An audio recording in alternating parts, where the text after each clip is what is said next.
दोस्तों, कहानी की शुरुआत होती है 60s से, जहां यूनाइटेड स्टेट में एक कॉन्फ्रेंस चल रही थी और बताया जाता है कि आने वाले वक्त में एलियन पृथ्वी पर तबाही मचा सकते हैं। और जब इसके बारे में जांच पड़ताल की गई तो पायलट्स को आसमान में काफी सारी ऐसी चीजें दिखी जिसे पहले पृथ्वी पर कभी भी नहीं देखा गया था। ये देखने में बिल्कुल स्पेसशिप की तरह नजर आ रही थी। इसके बाद कहानी घूमती है इन फ्यूचर 2029, जहां हम एक फैमिली को देखते हैं। हस्बैंड रॉब, उसकी वाइफ जियोफ और दो बेटियां हैं, वैलेरी और सारा। ये सब एक साथ बैठकर डिनर कर रहे होते हैं, लेकिन वो खाना शुरू करने से पहले प्रेयर करते हैं। इसी बीच एक एक करके सभी चीजें हिलना शुरू कर देती है, जैसे कि मानो भूकंप आ गया हो, और फिर इनका घर पूरी तरह से तबाह हो जाता है। सारा के अलावा कोई भी जिंदा नहीं बच पाता। सारा भी अपनी जान बचाने के लिए अलमारी में बंद हो जाती है, लेकिन एक अजीब गैस के चलते उसकी भी डेथ हो गई। इसके बाद सीन शिफ्ट होता है एक साइंटिस्ट के ऊपर जिसका नाम था लॉरेन। लॉरेन के कमरे में काफी सारे बुक्स, आर्टिकल्स वगैरह रखे हुए थे और ये एलियंस के ऊपर रिसर्च करती थी। इसी बीच लॉरेन न्यूज में देखती है कि बैजर शहर में एक बहुत बड़ा ब्लास्ट हुआ है, जिस वजह से पूरा शहर तबाह हो गया है और जो भी बचे कुचे लोग थे उन्हें भी वहां से निकालकर उस शहर को पूरी तरह से सील कर दिया गया है, क्योंकि वहां की जो आबो हवा है वो लोगों के लिए काफी नुकसानदायक है। इस दौरान लॉरेन के दरवाजे पर दस्तक होती है और लॉरेन देखती है यूएस आर्मी के जवान क्लेटन और जॉन उसे लेने आए हैं, क्योंकि ये पता लगाना चाहते हैं कि वो ब्लास्ट क्यों और कैसे हुआ था। आर्मी की बात सुनकर लॉरेन भी मना नहीं कर पाती और इनके साथ चल देती है। सेंटर में पहुंचने के बाद प्रोफेसर डेविड लॉरेन को बताते हैं कि वो ब्लास्ट एक मेटेरॉइड की वजह से हुआ था, जो कि कल रात धरती पर गिरा था। इसी ने पूरे शहर को बर्बाद कर दिया और उस जगह के आसपास बहुत से मेटेरॉइड के छोटे छोटे टुकड़े भी मिले, जो कि मेटेरॉइड के गिरने का सबूत है। ये पार्टिकल्स काफी हार्मफुल थे। जैसे ही हवा में मिले वैसी हवा में कुछ जहरीली गैस मिल गई, जिस वजह से हमें वो पूरा शहर खाली कराना पड़ा ताकि लोगों की जान बचाई जा सके। लेकिन ऐसा हो ना सका। जो भी लोग इस ब्लास्ट से बचे थे उनकी थोड़ी देर बाद मौत हो गई। लॉरेन एक साथी के साथ उस जगह पर रिसर्च करने जाती है जहां मेटेरॉइड गिरा था। लॉरेन छानबीन के दौरान देखती है कि यहाँ मेटेरॉइड गिरने से एक लाल रंग का छोटा सा पौधा उगाया है। इस पौधे को देखकर लॉरेन काफी अजीब तरह से रिएक्ट करती है और उससे बातें करने लगती है और फिर बाद में इसका फोटो भी क्लिक कर लेती है, जिसे घर जाने के बाद भी देखती रहती है।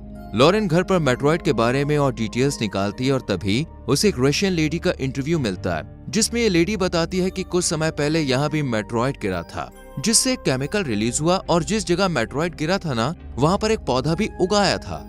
लेकिन रशिया ने इसे जल्द ही खत्म कर दिया, जिसके बाद इस शहर के खतरनाक वातावरण को देखते हुए उस शहर को सील कर दिया गया ताकि कोई भी यहाँ की जहरीली हवा के चलते मारा ना जाए।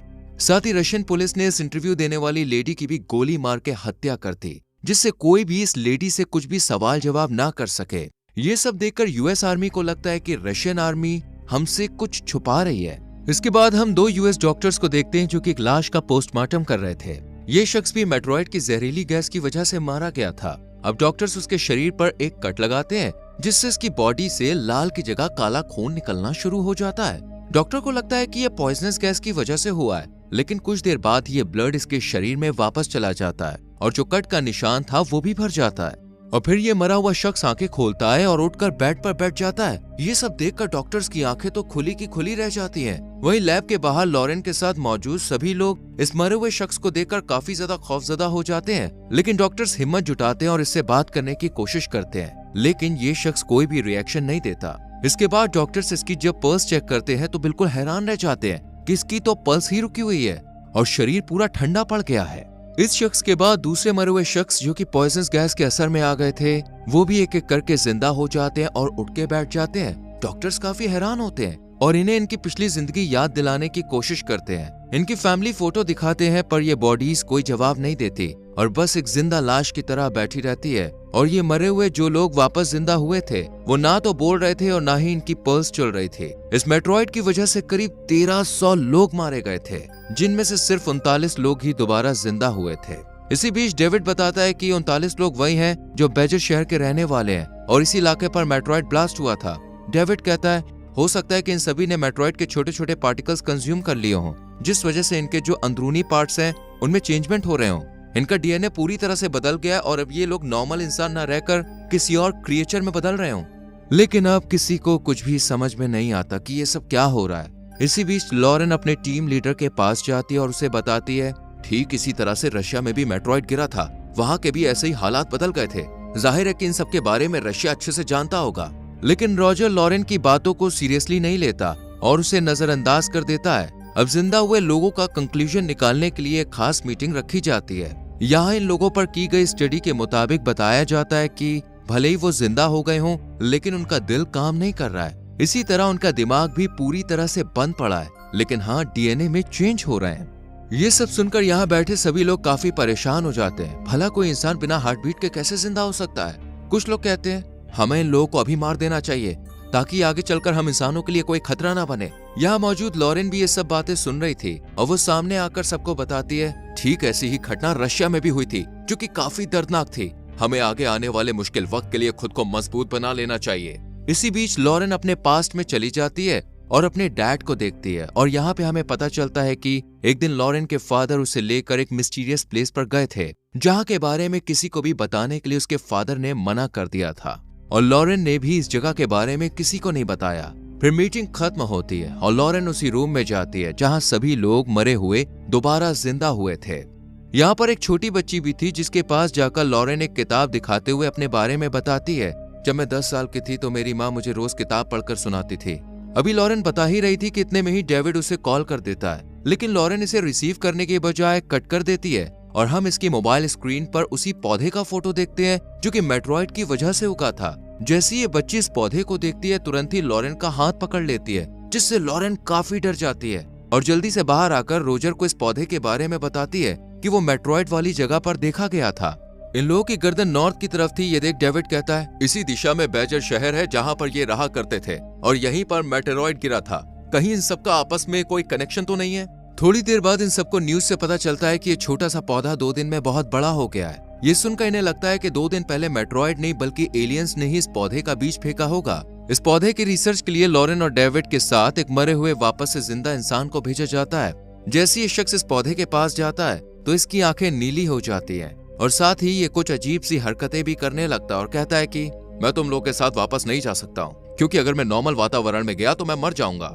इसलिए ये लोग इस शख्स को यहीं छोड़कर वापस सेंटर में आ जाते हैं। एक इंटरव्यू में लॉरेन बताती है, जो भी इंसान उस पौधे के टॉक्सिक वातावरण में जाता है वो मर जाता है, लेकिन जब मरकर वापस से जिंदा हुए लोग उसके पास गए तो वो ना सिर्फ मूवमेंट करने लगे बल्कि वो उस टॉक्सिक वातावरण में आराम से रहने भी लगे। यानी इन लोगों को उस एनवायरनमेंट से कोई खतरा नहीं है। इसके बाद लॉरेन के फादर उससे मिलने आते हैं और पुरानी बातें याद करते हुए कहते हैं, तुमने अपने 8th बर्थडे पर मुझसे साइंस लैब मांगी थी और मैंने कमरा तुम्हें ही दे दिया था, जहां तुम साइंस एक्सपेरिमेंट यूनिवर्स में इतनी खोई रहती थी कि तुम्हें इस दुनिया का कुछ पता ही नहीं रहता था और इसीलिए तुम्हारी माँ भी तुम्हारे लिए परेशान रहती थी और आखिर में उनकी डेथ हो गई थी। ये सुनकर लॉरेन काफी उदास हो जाती है और इसके फादर यहाँ से चले जाते हैं। इसके बाद लॉरेन उसी पौधे के पास बैठे शख्स के पास जाकर उससे बात करती है। ये शख्स पौधे के जहरीले एनवायरनमेंट में दोबारा जिंदा हो गया था और अभी ये बातचीत करने लगा था, क्योंकि ये एक आम इंसान नहीं बल्कि एलियन था, जो कि लॉरेन को बताता है कि हमारा प्लेनेट जल्द ही खत्म हो जाएगा, इसलिए हमें नए घर नए प्लेनेट की जरूरत है। ऐसे में जब हमने इस बीज को पृथ्वी पर फेंका तो ये पौधा बन गया और महज 2 दिन के अंदर ये एक बड़े से पेड़ में तब्दील हो गया, इसलिए अब पृथ्वी ही हमारा प्लेनेट है। इन सब में एक शख्स ने इसकी काफी मदद की थी, जो कि खुद को सुपरनोवा 94 कहा करता था। इस शख्स ने ही एलियन को सबसे पहले ढूंढा था और फिर एलियन से कॉन्टैक्ट कर इन्हें धरती पर आकर बसने की बात कही थी। सिर्फ इतना ही नहीं, एलियंस को इंसानों की ताकत और उनकी कमजोरियां सभी जानकारी भी दे दी थी। वहीं हम दूसरी तरफ देखते हैं कि लॉरेन की टीम का एक मेंबर इस पेड़ के पास आया है और इसे काटने की कोशिश करता है, लेकिन ऐसा कर नहीं पाता क्योंकि जो एलियन था उसने इसे कंट्रोल कर लिया था। इसलिए मेंबर खुद ही टॉक्सिक वातावरण में अपना सूट उतार देता है और जहरीली गैस की वजह से मारा जाता है। ये सब देखकर यूएस के दूसरे आर्मी ऑफिसर इस एलियन को मारने के लिए आगे बढ़ते हैं, लेकिन ये एलियन एक ऐसी दर्दनाक आवाज क्रिएट करता है जिसे कोई भी बर्दाश्त नहीं कर पाता और यहीं सबकी मौत हो जाती है। ये सब देखकर इस एलियन को मारने के लिए फाइटर प्लेन इस पर मिसाइल दागते हैं, लेकिन ऐसा नहीं होता क्योंकि इस पेड़ ने अपने चारों तरफ एक सुरक्षा कवच बना लिया था, जिससे मिसाइल इस एलियन तक पहुंच ही नहीं पाती है। इसी बीच इस पेड़ से काला धुआं रिलीज होता है जो कि धरती पर फैल जाता है। जो भी इंसान इसके संपर्क में आता है वो मारा जाता है। ये धुआं दोस्तों इतना खतरनाक था कि पेड़ पौधे सभी बेजान हो जाते हैं, फसलें खराब होने लगती हैं, धीरे धीरे सब कुछ तबाह और बर्बाद हो रहा था। ये देखकर लोग काफी घबरा जाते हैं कि दुनिया खत्म होने वाली है और इसे बचाने के लिए अपने अपने भगवान से प्रेयर करते हैं। इसी बीच लॉरेन अपने पुराने घर में जाती है और यहाँ अपने आप से बातें करती है और फिर यहाँ से चली जाती है। जहाँ सब लोग इतने परेशान थे, वहीं लॉरेन को काफी रिलैक्स फील हो रहा था, जैसे वो इस सबसे काफी खुश हो। इसके बाद लॉरेन एलियन के पास जाती है, जहाँ एलियन बताता है कि तुमने ही हमारी मदद की है, तुमने शुरू से ही उस पौधे को जिंदा रखा, उसे खत्म होने से बचाया, वरना आज हम अपने मकसद में कामयाब ना हो पाते। इसके बाद एलियन लॉरेन का हाथ पकड़ता है और उसे उसका बचपन याद दिलाता है, जहाँ पर हम देखते हैं कि लॉरेन अपने फादर के साथ जिस खुफिया जगह पे गई थी वो एरिया 51 ही था, जहाँ पर एक एलियन को पकड़ के रखा गया था। यहाँ लॉरेन ने इस एलियन को छुआ था, जिसके बाद से उसके शरीर में डीएनए में बदलाव होने लगा था। इसके बाद से ही लॉरेन को साइंस में काफी इंटरेस्ट आने लगा था और सिर्फ 8 साल की उम्र में उसने एक रॉकेट डिजाइन कर लिया था। लॉरेन दूसरे बच्चों से काफी अलग थी। ये स्कूल में सबसे कहती कि मैं एलियन हूँ और अपने घर जाना चाहती हूँ, यानी कि लॉरेन एलियन का प्लैनेट पर जाना चाहती थी। यहाँ पर सबसे बड़ा खुलासा होता है कि सुपरनोवा 94 जो शख्स था वो भी लॉरेन ही थी, जिसने एलियन की मदद की थी। इसी नाम को बताकर वो एलियन से कांटेक्ट करती थी और रॉकेट भी इसीलिए बनाना चाहती थी ताकि वो एलियंस के प्लैनेट पर जाकर उनके साथ रह सके। इन सब को देखते हुए लॉरेन की माँ ने उसे ये सब करने से मना कर दिया था, जिस वजह से लॉरेन ने अपनी ही माँ को मार दिया। ये एलियन जब लॉरेन का मास्क उतारता है तो लॉरेन इस टॉक्सिक वातावरण में भी आसानी से रह पाती है। धीरे धीरे इंसान खत्म हो जाते हैं और ये एलियन अंडे की तरह की कुछ चीजें हर जगह फैला देते हैं, जिनके ब्लास्ट के बाद एक काला धुआं निकलता है जो कि इंसानों को मौत के घाट उतार देता है। अब धरती पर एलियंस ही थे और लॉरेन को भी लग रहा था कि अब वो अपने घर पर है। दरअसल जब बचपन में लॉरेन ने एलियन को टच किया तो उसका डीएनए बदलने लगा और वो भी एक एलियन में बदल गए। इसलिए उसने एलियंस को धरती पर आकर अपने साथ बसने के लिए कहा और अब वो खुशी खुशी इन एलियंस के साथ रहती है और मूवी खत्म हो